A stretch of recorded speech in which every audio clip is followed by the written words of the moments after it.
네, 마켓 리더의 시선으로 이 글로벌 경제와 산업 트렌드를 체크하고 실제 수익까지 챙겨가는 고수의 선택입니다. 오늘은 SC 글로벌 센터의 김성규 소장님 나와 계십니다. 어서 오세요. 안녕하세요. 네, 그럼 오늘 소장님과 나눠볼 이슈 화면으로 먼저 만나보도록 하겠습니다. 네, 미국 IRA 세부 지침이 발표가 됐습니다. 과연 2차 전지가 계속해서 지지를 이어갈지 궁금한데요. 소장님께 자세한 이야기 들어보도록 하겠습니다. 자, 이제 현지 시간으로 31일이죠. 미 재무부가 IRA 전기차 보조금 세부 규칙을 조금 발표했습니다.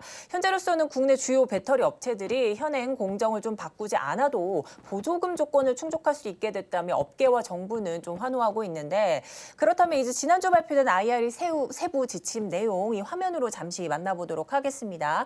자, 이제 배터리 부품 쪽에서는 미국 제조와 조립 부품 한해서 $3,750 세액 공제가 들어간다, 이런 내용이고요. 또 배터리 핵심 광물에서는 미국 또는 미국과 FTA 체결한 국가의 채굴과 가공한 이 내에서만 세액 공제를 좀 해준다, 뭐 이런 내용입니다. 이 관련 내용 좀 더 자세하게 들어볼까요? 네, 일단 여기 나온 대로 이 내용들이 우선 초안으로 어느 정도 잡힌 건데, 네. 여기의 내용들을 보시게 되면 우선 그 저기 양극재, 그리고 이제 양극 활물질이라 그래서 그다음에 전해질이라든가 아니면은 여기에 들어간 분리막 같은 것들도 네. 일단은 여기에서는 그 특별히 그 제재를 하지 않겠다, 이렇게 얘기를 했기 때문에 여기에 대해서 2차 전지에 관련된 부분들, 그다음에 소부장 관련주들이 일단은 좀 안도하는 그런 자리에 왔다고 보시면 되고요. 네.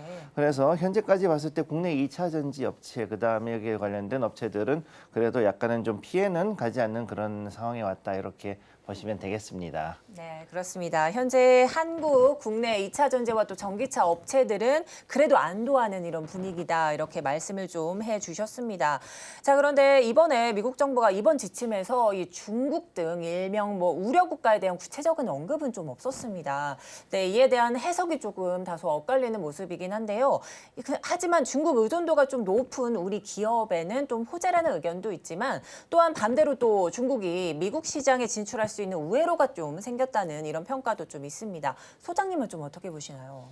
일단 후자 쪽에 조금 더 가깝다고 보고는 있는데, 네네. 그럼에도 불구하고 이게 그럴 수밖에 없는 사정이 있다는 거죠. 그게. 그렇죠. 예, 일단 중국 배터리 업체들 같은 경우에는 이미 연초, 그러니까 2월부터 해가지고 포드하고 CATL, 그다음에 최근 들어선 테슬라가 또 CATL이라고 해서 네. 그 합자 회사를 설립을 했는데, 재밌는 게 말이 합자 회사지 자본은 미국이 100% 되고 그다음에 CATL은 기술만 제공하는 이런 형식으로 이 회사를 만들었다는 거죠. 네. 근데 이게 이 IRA 법안에서 이 일단의 예외 조항에서 보면은 자본을 미국 기업이 100% 됐을 경우에는 여기에 대해서 넘어갈 수 있다. 쉽게 얘기해가지고 기술만 넘겨줘라는 얘기를 지금 하고 있는 거죠. 그러면 글로벌 전기차 배터리 점유율 좀 보고 가겠습니다. 앞서 네. 소장님께서 말씀해 주신 것처럼 중국의 CATL과 또 BYD가 거의 선점을 하다시피 하거든요. 네, 사실 여기 있는 거는 뭐냐면 전 세계 글로벌 이 점유율에 대한 얘기인데, 이 재미있는 건 뭐냐면 CATL하고 BYD 이 두 개가 합치면 50%가 넘어가죠. 맞네요. 52%인데 이게 다 내수로 만들어낸 것이고, 글로벌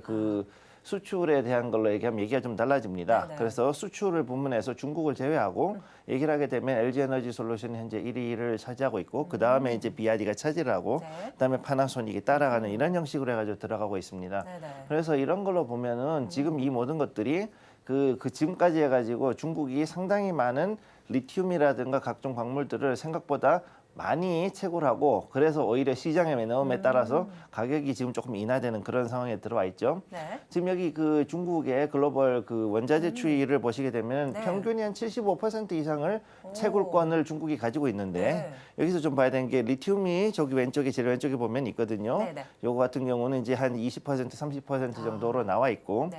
그다음에 여기 이제 카본이라서 C 있죠. B 옆에 C. 네네. 여기 이제 네. 카본인데 여기 이제 우리 흑연입니다. 요게 이제 그 2차 전지의 흑연 소재로 들어가는 것들, 그 네. 부분 음극재는 거의 한 70% 이상 가지고 있다고 보셔야 되고요. 그래서 일부 같은 경우는 또 이제 100%까지도 가지고 있는 그런 소재들이 많다 보니까 이게 이제 아무래도 현실적으로 봤을 때 완전히 중국을 배제하는 것은 어려운 그런 그렇죠. 상황이라고 보시면 되겠습니다. 맞습니다. 이 말씀해 주신 것처럼 현재 이 세부안에 따라서 한국 배터리 업체들은 조금은 이 보조금 적용 대상이 됐다는 안도감이 조금 있지만 하지만 이렇게 좀 말씀해 주신 것처럼 중국산 광물 의존도를 좀 낮춰야 된다는 숙제는 여전히 조금 가지고 가고 있는 상황입니다. 2025년부터 이 해외 우려 단체로부터 광물 조달이 좀 금지되는데 이 우려 단체가 대부분 중국 업체가 지정될 가능성이 높아졌기 때문인데요. 또 이 지금 살펴주신 것처럼 뭐 리튬, 흑연 등에서 중국이 사실상 이 또 지배를 하고 있는 상황이지 않습니까? 이렇게 핵심 광물 확보라는 이 어려운 난제 속에서 앞으로 우리나라 이제 약 3년이라는 시간 동안 어떤 해결책을 좀 마련할 수 있을까요?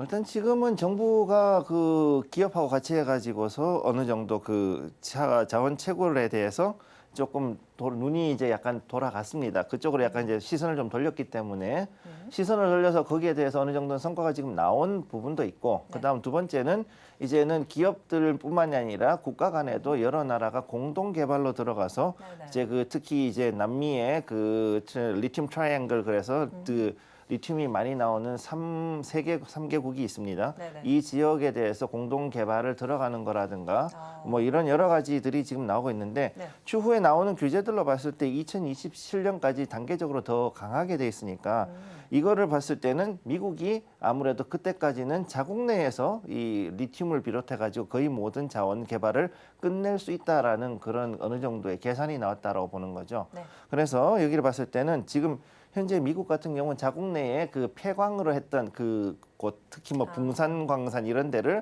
다시 이제 개발을 해가지고 거기서 리튬을 찾아내고 있어요. 네, 실제로 그거를 그 테슬라가 국방부 예산을 받아가지고 하고 있고요. 그랬을 때 한 2025년 정도면은 거의 양산을 들어갈 수 있는 수준으로까지 갈 거라고 보고 있고, 그 다음에 이후에도 이제 그 망간, 코발트 같은 이런 주요 자원에 대해서도 현재 북미 그 미국 내에 자체적인 자국 내에서 이거를 탐사를 지금 하고 있기 때문에 이런 걸 봐야 되고요. 또 우리가 좀 주목해야 될 게 이 참 우스운 얘기지만 1990년대 당시에는 탄산 리튬 같은 경우는 미국이 세계에서 제일 생산을 많이 했던 나라였거든요. 네. 그러다 보니까 이런 경우를 봤을 때는 아직도 미국 내에 그 개발을 하지 않아서 그렇지 개발하면 충분히 그 어느 정도 경제성을 확보할 수 있는 그런 그 리튬 광은 아직은 많이 있을 거라고 보고 있습니다. 네.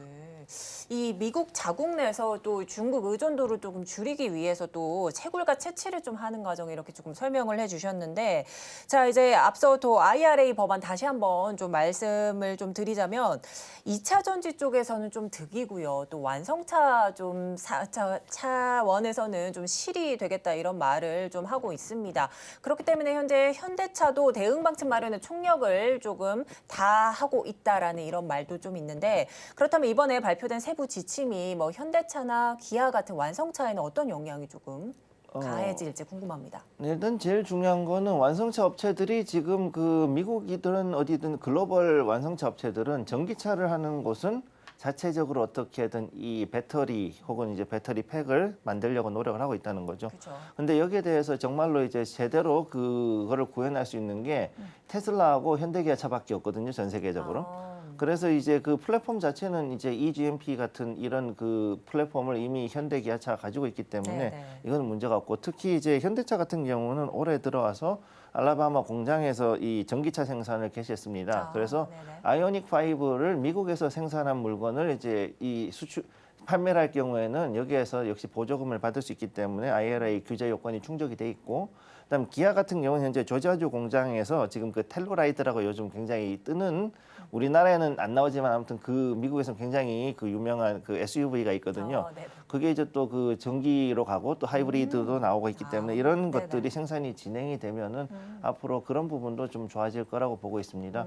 그래서 현재 미국 내에서 가동하는 그 한국 배터리 공장이 전체가 6개 정도인데 그 전체 배터리 공장은 6개인데 그 중에서 LG 에너지 솔루션이 2개 정도를 차지하고 있고, 그리고 이제 이런 것들로 봤을 때 앞으로 제대로 된 배터리사와의 협력을 하는 걸로 봤을 때는 이 추후 2025년까지 대략 20개 정도의 배터리 공장이 야. 미국에 들어서는데 네. 그 중에서 60% 그 12개 정도는 우리나라 업체 것들 즉 네. K배터리 아니면은 K배터리와 합자한 그런 회사들이 공장을 짓게 된다는 거죠. 네. 그래서 이후에 현대기아차 같은 경우는 추후에 북미 공장 같은 경우는 더욱더 이제 이 생산 라인을 특히 전기차 생산 라인 쪽을 조금 더 크게 늘리지 않을까 일단 그렇게 보고 있습니다. 네, 이렇게 완성차 기업인 현대차, 기아, 이 전기차 때문에 그래도 어느 정도 조금 회생을 할 수 있다 이런 조금 기대감이 있는데 이 현대차, 기아 주가도 좀 살펴보면요. 올 들어서 우상향 패턴을 그려 나갔습니다. 뿐만 아니라 실적 측면으로도 안정세가 조금 부각되고 있기도 한데요. 이 2차 전지 올해 지수 상승을 견인한 효자 업종 중에 하나이기도 합니다. 다만 이 수급이 집중되면서 쏠림 현상 때문에 조정 가능성도 조금 말이 조금 나오고 있는데 이번 IRA 세부 지침 발표가 이 2차 전지 추가 상승을 좀 이끌 것이라는 기대감도 좀 나오는데요. 2차 전지와 자동차 업종에 대한 투자 전략은 조금 어떻게 보고 계시나요? 일단 잠깐 여기 주가를 보시면 네. 위가 현대차, 아래가 기아차거든요. 현대차, 기아요. 예, 네. 지금 보시게 되면은 상당히 강하게 올해 들어와 가지고서 바닥을 잡고서 이제 우상향으로 해서 그러네요. 추세를 지금 잡고 네네. 올라가는 그런 모습 보여주고 있죠. 특히 재미있는 건 현대차 같은 경우는 지금 외국인과 그다음에 기관이 쌍끌이 매수가 지금 며칠째 들어오고 있기 때문에 현재 이 부분에 대해서 상당히 좀 강하게 기대를 가지고 있다라고 맞아요. 보고 있고요. 네네. 그다음에 지금 기아차는 현재는 지금 올라가긴 했는데 약간 매물대에 약간 걸려 있는 네. 그런 상황입니다. 그래서 여기 그럼에도 불구하고 기아가 일단은 지금 현재는 기관과 외국인이 쌍끌이가 들어왔고 기아가, 예, 네네. 현대 같은 경우는 지금 외국인이 계속 사고 있어요. 지금 거의 한 2개월 이상을 계속해가지고 사들어가는 모습이기 때문에 네네네. 이런 걸로 봤을 때는 이 외국인들은 현재 기아보다는 현대 쪽에 특히 이제 전기차 부문으로 해가지고 상당히 더 큰 모멘텀을 가지고 있다고 보고 있습니다. 그래서 2차 전지 같은 경우는 지금 IRA 법안이 있음에도 불구하고 제가 봤을 때 지금 현재에서 더 올라가기에는 약간은 좀 무리가 있다고 보고 있고 이에 반해서 네네. 왜냐하면 주가가 이미 선반영이 됐기 때문에 특히 에코프로 같은 경우는 지금 50만 원이 넘어갔지 않습니까? 왔다 갔다 하고 있는데 그렇죠. 네네. 이게 지금 한 3, 4만 원 하던 게 거의 그 정도 갔으면 3배 이상 거의 4배 정도 가까이 올라갔거든요. 네네. 그럼 이 정도로 올라갔으면은 대략 지금 정도 시점에서는 한 번 정도는 조정이 나오고 쉬어갈 수 있기 때문에 네. 아무래도 실적 결과가 발표되고 나면 여기에 대한 차익 실현이 좀 매물이 나올 확률이 좀 있습니다. 네.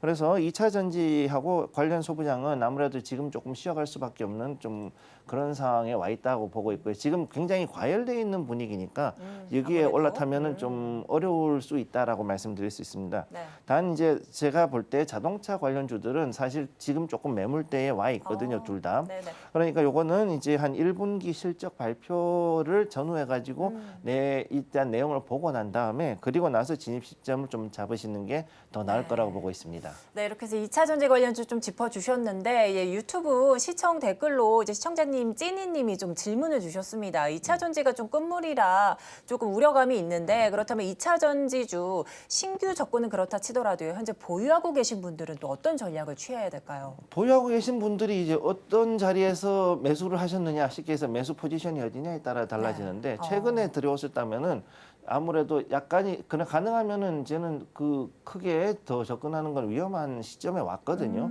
이미 이제 과열 시점에 왔기 때문에 자칫하면 이제 여기서 이제 약세장인 분산 시점으로 넘어갑니다. 그러니까 네네. 그때가 가면은 상당히 좀 어려워질 수 있기 때문에 이 부분은 조금 주의하실 것을 제가 권해드리겠습니다. 네, 이렇게 해서 또 조언한 말씀 좀 해주셨고요. 또한 오늘 또 강세주 중에 정유주가 좀 있습니다. 이 오펙 플러스가 자발적 감산 소식을 좀 전하면서 이렇게 강세인데요. 이 결정한 배경은 뭔지도 궁금하고 만약 이 유가가 하락이 이어진다면 정유주 접근 포인트는 또 어떻게 잡아야 될까요? 일단 정유가 이제 크게 두 가지죠. 일단 말 그대로 해서 유화로 해서 정유를 하는 게 있고 그다음에 석유화학하고 두 가지 부분으로 네네. 갈라지는데 지금 이 오펙 감산이 일어난 가장 큰 이유가 뭐냐면은 작년에 자이언트 스텝을 4번 밟았지 않습니까? 그쵸. 지금 이제 페트로달라 시대니까 그래서 8월에 연준이 이 자이언트 스텝을 밟기 시작한 그 시점부터 거의 100달러 근처에 가 있던 유가가 지금 현재 네. 거의 한 65달러를 터치까지 하는 이런 굉장히 그 급락세를 지금까지 보였다는 겁니다. 네. 대략 한 7개월 이상을 그렇게 보여왔고, 그다음에 지금 여기에서 봤을 때 이 자이언트 스텝의 효과가 언제까지 가냐 그랬으면은 아무래도 이번 3분기 아니면 연말까지 이게 간다 그랬을 때, 그러면은 이 상태에서 유가는 박스권을 계속 유지하게 된다는 거죠. 네. 그럼 이 상태로 가게 되면은 그 오펙 플러스 국가들 같은 경우는 채산성이 안 맞아요. 예, 이 유가를 유지하게 되면은 오히려 그 파는 이만 못한 그런 상황이 오니까 차라리 여기에서 감산을 해가지고 유가를 조금 더 올려야 된다라는 판단을 하게 되는 겁니다. 그래서 그것 때문에 오늘 일단 한 6%에서 7% 정도 갑자기 급등을 해가지고 유가가 올라간 모습 보여줬고, 네. 그래서 여기 보면 이제 이 정유주 내에서 보게 되면은 일단 그 단순하게 기름을 가져오는 이런 거라든가 운송이라든가 이런 부분은 조금 어려울 수가 있고, 네. 오히려 정유로 해가지고 S-오일이라든가 지금 현재 그 새롭게 우리나라의 그 새로운 그 유화 단지를 좀 더 설치하는 이런 S-오일이라든가 아니면 이제 흥구석유라든가 이런 부분으로 조금 더 접근해 보는 것이 괜찮을 거라고 보고 있습니다. 좋아요, 구독!